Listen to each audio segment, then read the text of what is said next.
Jeffrey Dahmer murdered over 17 boys in cold blood, but that number doesn't compare to the number of victims of John Gacy, the killer clown, and who has over 500 murders to his credit. In this video, we will tell you about the bloodiest and most brutal killers in history, and at the end of the video, you'll find out who Jack the Ripper, famous in his time, really was. John Wayne Gacy, an American serial killer known as the Killer Clown. This criminal may have been the inspiration for Stephen King's iconic novel It. Homosexual, rapist, fat killer clown with twisted sadistic fantasies. As a child, he was the victim of a pedophile and lewd acts. His pathological love manifested at all places of work. In the morgue, he molested corpses. In a KFC diner, he molested boys. In the construction business, he raped and killed young workers. Despite the fact that he served a year and a half for child molestation, he achieved a high social status. He was engaged in public activities and charity, and even had a membership in the US Secret Service. However, the scariest part was that Gacy moonlighted as a clown named Pogo at children's matinees. The maniac lived a double life. He did good deeds for the city, he successfully hid his prison past, and at the same time he sadistically raped and murdered teenagers who came to work for him. The corpses were dumped in the basement until it overflowed. Upon investigation, police found 29 bodies in the basement and 4 more in a nearby river. During the trial, Gacy joked that he was only guilty of maintaining a cemetery without a license. The maniac tried to pass off his crimes as random killings during sex games and tried pretending to be crazy. However, none of this worked, and John Wayne Gacy was sentenced to several life sentences and 12 executions. The killer tried his best to avoid the sentence. He relentlessly wrote appeals and insisted that God had given him back his heterosexual orientation. On death row, he painted portraits of clowns for whom he had always had a fondness. These paintings were bought by various galleries and private collectors. Gacy was executed in 1994. His last words were, "Kiss my ass." David Berkowitz.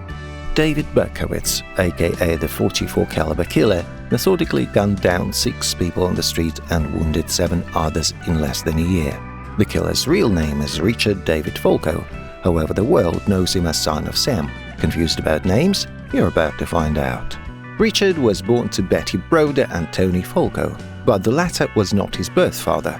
Betty cheated on her husband with a married man, who demanded his mistress get rid of the child.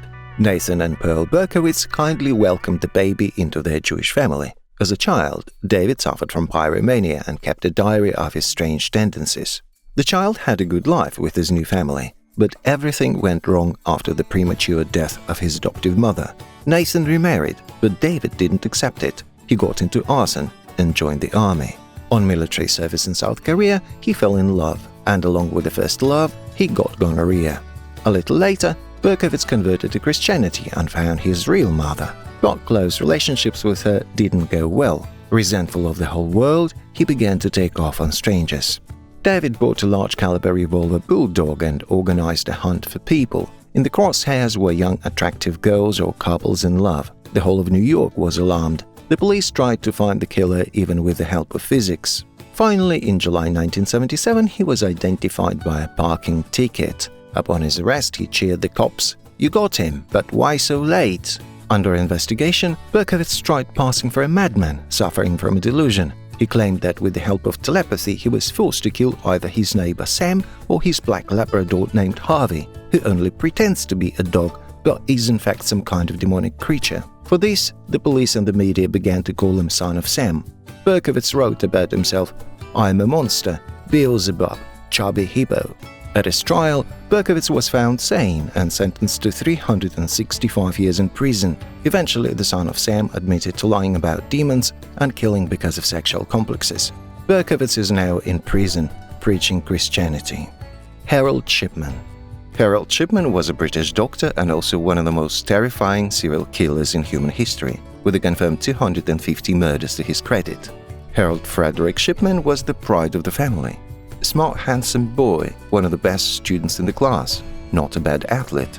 It is quite possible that Harold would never have thought about entering the medical school if not for one circumstance. When he was 17 years old, his mother, Vera, passed away from cancer. Her passing was long and agonizing, and disease was literally eating her from the inside out.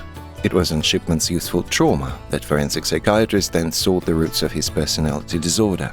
The slow decline of his mother, to whom he was strongly attached and could not help, created in him a feeling of helplessness, and he wanted to suppress that feeling.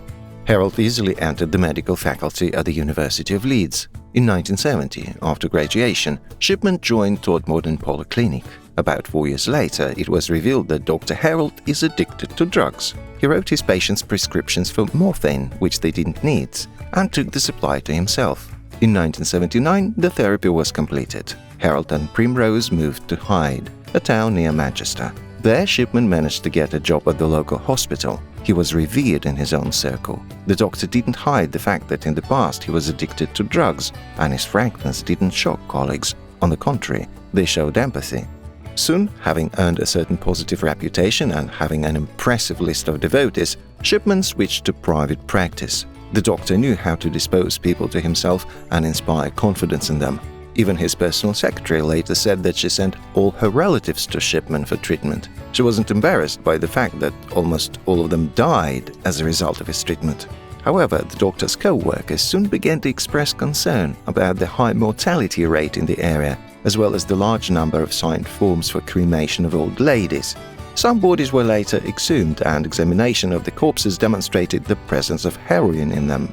Later, Shipman was found to have deliberately administered lethal doses of heroin to large numbers of patients. Following this, he forged probate papers, inheriting large sums of money. He also forged cremation papers to completely cover his tracks. An arbitrator sentenced him to 15 indefinite terms without parole. In January 2004, Shipman hanged himself in front of his own video camera at Wakefield Prison. Ted Bundy. Ted Bundy is frequently referred to as the most handsome serial killer in history, and it's no wonder. The guy looked like a real movie star, tall, very good-looking, and with a charming smile. Moreover, he was extremely intelligent, eloquent, and courteous. But under this attractive mask, he'd one of the worst criminals in US history. A monster who killed dozens of young girls and escaped from prison twice. He was a deft manipulator and psychopath. Unlike other killers, Bundy in no way fell under the profile of a typical maniac. He grew up in a Christian family, graduated from law school, and earned a degree in psychology. In an interview with journalist Stephen Mashaw, Bundy said that his childhood was one of the happiest periods of his life, and there was nothing in his biography that would indicate he was capable of committing murder. Every Sunday he went to church with his mother and stepfather, and on weekdays he played games of fetch with neighborhood children. As an adult, the charismatic and well-mannered Bundy met women in public places. He pretended to be lame and in need of help. Girls readily agreed to help the handsome man with the cars to carry things to the car, where Bundy stunned them with a crowbar, raped and strangled. In court, Ted was charged with 2 murders. Later, evidence of about 30 more episodes surfaced. However, Ted Bundy's lawyer still assures that Bundy personally told him about more than 100 murdered people, and not only women.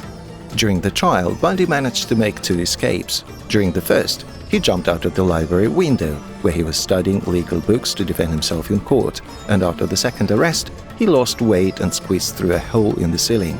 During his second escape, he managed to commit a massacre in a women's dormitory in Florida.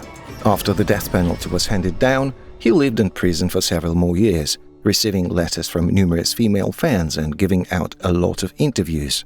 Bundy even managed to marry and conceive a child during legal conjugal visits. Just before his death sentence, he confessed to beheading, exhumation, and necrophilia, as well as the fact that he was driven to such a life by a passion for hard BDSM porn. On his way down the corridor to the electric chair, Bundy took responsibility for the murder of another 15-year-old girl, Jeffrey Dahmer. Jeffrey Dahmer is a gay chocolate factory cannibal nicknamed the Milwaukee Monster. His victims were 17 young boys and men between 1978 and 1991. Most of them were black homosexuals whom he raped, murdered, and sometimes consumed. Dahmer was born into an ordinary American family. The mother was a housewife. His father was a doctor of philosophy. Parents often quarreled. The mother underwent psychiatric treatment. As a child, Jeffrey was withdrawn and modest. He was engaged in tennis and school newspaper, he played clarinet in the orchestra, and in his spare time, he was interested in the anatomy of dead animals and collected a strange collection of body parts of dead animals. He stored them at home in formaldehyde, and on the plot behind the house, he arranged a real cemetery of pets. Since high school, Jeffrey was addicted to alcohol. At 13, he realized his homosexuality. Dahmer committed his first murder when he was 18. That day, his parents were not at home. Being bored, the guy invited home an underage hitchhiker with whom they had fun. When the body went home, Dahmer hit him over the head with a dumbbell, strangled him, and then dismembered him. After the army, Dahmer had fantasies about sex with unconscious men, which he began to realize and practice.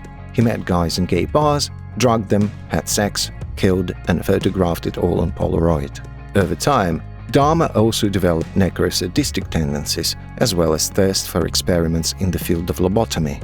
Dahmer was desperate to create zombies. He dissolved the remains of bodies in a 260-liter barrel of acid.